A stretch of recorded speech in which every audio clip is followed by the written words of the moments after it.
রিবাতু ইয়াউমিন ওয়া লাইলাতিন, এক রাত এবং এক দিন আল্লাহর রাস্তায় পাহারা দেওয়া, খায়রুম মিন সিয়ামি শাহরিন ওয়া কিয়ামিহি, এক মাস দিনভর রোজা রাখা এবং সারা রাত জেগে তাহাজ্জুদ পড়ার চেয়ে উত্তম।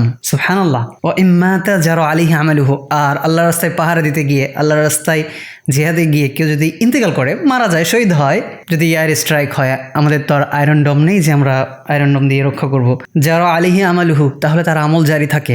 মানে আমরা স্বাভাবিকভাবে যে আমলটা করছি, প্রতিদিন 5 ওয়াক্ত নামাজ পড়ি, 5 বার রুজু করি, এরপরে জিকির করি, ইস্তিগফার করি, মানে যা যা আমল করি এই আমলটা আমার চলতেই থাকবে, মানে কিয়ামত পর্যন্ত চলতে থাকবে। আমি কিয়ামত পর্যন্ত বেঁচে থাকলে আজকে সারাদিন আমি যে আমল করলাম বা আমি আমার জীবনে যে আমলটা করি, আমি যদি আল্লাহর রাস্তায় গিয়ে শহীদ হই, তাহলে কিয়ামত পর্যন্ত আমার এই আমলটা প্রত্যেক দিন চলতেই থাকবে, মানে এই পরিমাণ আমল আমার লেখা হতেই থাকবে, যেন আমি কিয়ামত পর্যন্ত আমল করেই যাচ্ছি।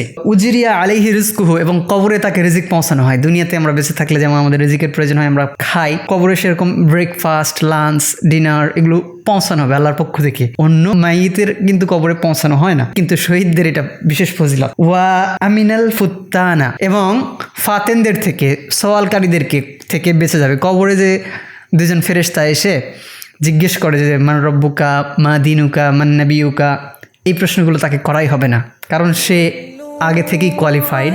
তাকে নতুন করে এই প্রশ্ন করে পরীক্ষা করবার কোনো প্রয়োজন নেই। সুবহানাল্লাহ।